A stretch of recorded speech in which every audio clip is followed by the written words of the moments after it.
berkat. Bahkan tumbuh-tumbuhan dia katakan buah delima yang begitu. Buah delima kan biasa tak besarkan macam begini kan, segenggam. Buah delima waktu itu besarnya, kulitnya bila dikupas boleh jadikan payung. Ketika hujan, kulit buah delima macam payung. Dibuka kulit tu boleh jadikan payung. Ya Allah, besar sekarang barakah. Ya, lau anna ahlal qura amanu wattaqau lafatahna alaihim barakati minas sama'i wal ardh, kata Allah. Jika kamu benar-benar beriman dan bertakwa, niscaya Allah akan turunkan berkat dari langit dan bumi. Berkat hidup.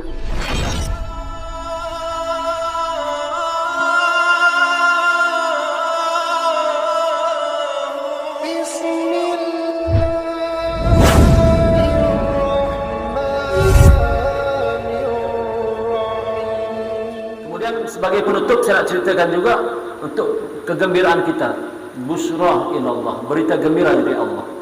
Iaitu ada juga kegembiraan untuk umat Islam. Untuk kita ni ada dua kegembiraan untuk kita.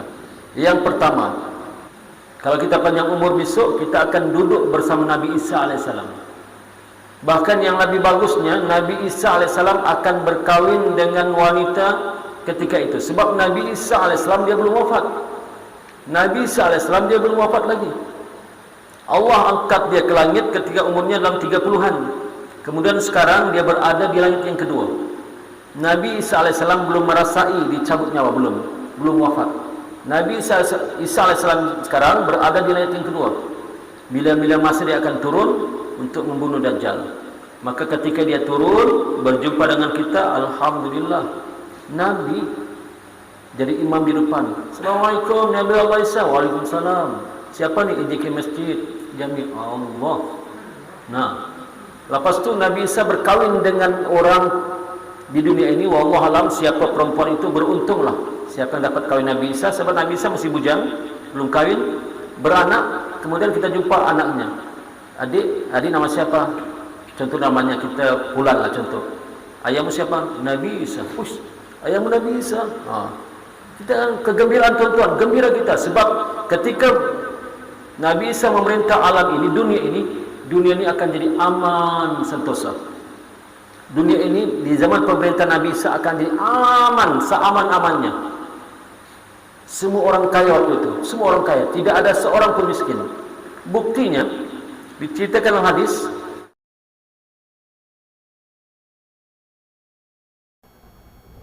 Hadis yang diriwayatkan dari para Abu Musa radhiyallahu an, Nabi sallallahu alaihi wasallam bersabda, la ya'tiyanna 'alan nas zamanun yatufu rajulu fihi bis sadaqati min az-zahab thumma la yajidu ahadan ya'khudhuha minhu. Maksudnya, sungguh akan datang kepada manusia suatu zaman di mana seseorang berjalan mengelilingi dengan membawa harta sedekah berupa emas. Kemudian dia tidak mendapati seorang pun yang ada orang membawa seguni emas. Hadis seguni karung emas dibawa. Dia kata, ini emasku satu guni, satu karung, ini aku buat sedekah lah. Kamu sedekah semua orang. Dia pun cari orang. Jumpa satu rumah. Assalamualaikum tuan. Waalaikumsalam, apa ni? Ini sedekahku satu karung emas. Tak mau. Kenapa? Tu di belakang rumahku tu 3 karung emas. Nah, kaya semua. Kaya, melimpah ruah kekayaan waktu itu. Tidak ada Baitul Mal, tidak ada. Kaya semua. Kenapa? Berkat hidup dengan Nabi. Berkat. Bahkan tumbuh-tumbuhan dia katakan buah delima yang begitu. Buah delima kan biasa tak besarkan macam begini kan, segenggam. Buah delima waktu itu besarnya, kulitnya bila dikupas boleh jadikan payung. Ketika hujan, kulit buah delima macam payung. Dibuka kulit tu boleh jadikan payung. Ya Allah, besar sekarang barakah. Ya, lau anna ahlal qura amanu wattaqau lafatahna alaihim barakati minas sama'i wal ardh, kata Allah. Jika kamu benar-benar beriman dan bertakwa, niscaya Allah akan turunkan berkat dari langit dan bumi. Berkat hidup waktu itu. Tidak ada orang miskin. Semua beribadah kepada Allah. Itu kegembiraan yang sebenarnya yang kedua, tapi saya melangkau sikit. Yang kegembiraan pertama ialah datangnya cicit Rasulullah yang akan memimpin umat Islam di akhir zaman, ketika umat Islam ketika itu di dalam kegelapan. Umat Islam ketika itu dalam kejahilan, bergaduh sesama sendiri, bercakap sesama sendiri, yang salah dikatakan benar, yang benar dikatakan salah. Sukar kita mau tahu sekarang siapakah yang benar, siapa yang salah. Yang si A, kumpulan C katakan aku benar, kumpulan si B katakan aku belum benar. Kita pun sebagai rakyat biasa, sebagai orang awam, kita tidak tahu mana yang benar ini, mana yang salah ini. Datanglah dia memimpin, yaitu cicit Rasulullah, keturunan Rasulullah yang bernama Muhammad bin Abdullah. Itu dinamakan Al-Mahdi. Imam Mahdi disebut dalam hadis-hadis yang sahih yang bertaraf mutawatir maknawi. Banyak hadis meriwayatkannya hingga kan dia lebih tinggi darjat hadisnya, lebih tinggi daripada sahih. Sahih lebih tinggi daripada sahih lagi. Darjat hadis Imam Mahdi.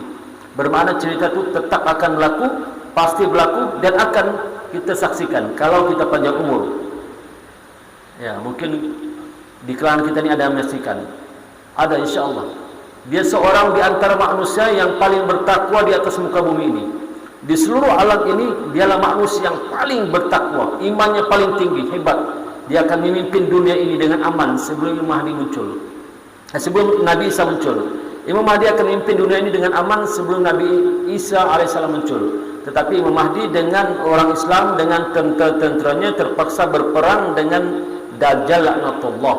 Tetapi Imam Mahdi walaupun takwanya tinggi, imannya kuat, dia masih tidak mampu untuk membunuh Dajjal. Sebab dia bukan Nabi.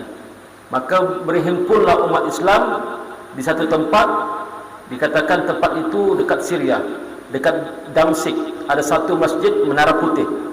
Masjid Menara Putih di Damsyik itu berkumpullah umat Islam di situ bermunajat kepada Allah, meminta pertolongan kepada Allah. Meminta pertolongan supaya diturunkan bantuan.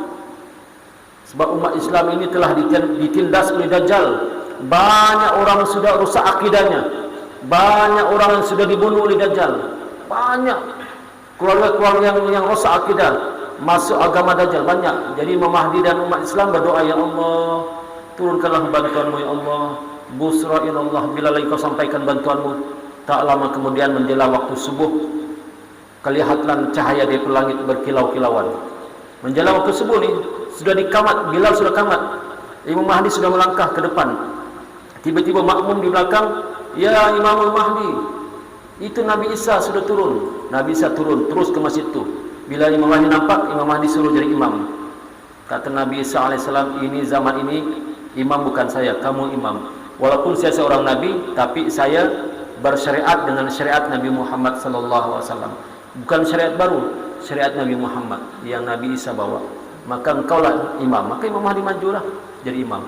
Selepas selesai salat subuh, kan waktu itu masjid sudah dikepung oleh Dajjal dan Yahudi. 70 orang Yahudi dan juga Dajjal telah berkepung di keliling masjid untuk membunuh umat Islam. Dajjal tidak tahu bahawa Nabi Isa sudah muncul. Dajjal tidak tahu. Bila pintu dibuka, pintu masjid dibuka, berdirilah Nabi Isa alaihissalam. Kemudian bila Dajjal ternampak Nabi Isa, cair Dajjal. Seperti cairnya, kata ulama ada dua. Satu seperti lilin yang dibakar oleh api, cair lilin itu. Kedua seperti garam yang larut dalam air, cair. Nampak Nabi Isa menggigil. Dajjal laknatullah menggigil, lari dia ke utara, ada Nabi Isa di utara. Lari ke selatan, ada juga Nabi Isa. Ke timur, ke barat. Akhirnya dia dibunuh di Babul Lut. Bila Dajjal dibunuh, orang Yahudi bertampiran lari, bertampuk lari, lari. Kita punya bos sudah mati, kita punya bos sudah mati. Mereka bersembunyi satu pokok, yang nama pokok itu pokok Gharqad. Maka orang Islam yang sudah baca hadis, dia akan cari pokok Gharqad. Semua batu-batu memberitahu, batu pokok memberitahu, ya muslimin, hadzal yahud uqtulu, wahai orang Islam, ini Yahudi, bunuh dia, bunuh. Hanya satu pokok yang tidak bercakap, tidak memberitahu orang Islam, yaitu Gharqad. Sebab itu sekarang kalau kita pergi Israel, semua pelajar sekolah wajib menanam pokok Gharqad. Sebab Yahudi pun baca hadis, wajib menanam pokok Gharqad untuk berlindung daripada umat Islam. Wajib sekarang kalau kita pergi Israel, wajib pelajar-pelajar. Tapi orang Islam yang tahu hadis, itu pokok Gharqad, tengok ada bersembunyi di situ, bunuh. Maka ketika itulah kematian itu Dajjal, maka dunia ini aman sementara. Aman sementara saja, belum aman sepenuhnya. Kematian Dajjal, Nabi Isa sudah ada, dunia ini aman sementara, bukan aman sepenuhnya. Kerana ada satu lagi musuh yang paling kuat, yang Nabi Isa alaihissalam pun tidak mampu melawannya, yaitu kedatangan makhluk Allah yang banyak. dipanggil Ya'juj wa Ma'juj. Ya, maka saya rasa cukup setakat itu malam ini. Sambungan Ya'juj wa Ma'juj kita akan sambung minggu depan. Panjang ceritanya, ya. Sekian, yang benar itu datang daripada Allah, yang salah dan silap itu datang daripada kelemahan hawa nafsu sendiri. Saya mohon ampun, maaf, ya. Wabillahi wallahu alam. Assalamualaikum warahmatullahi wabarakatuh.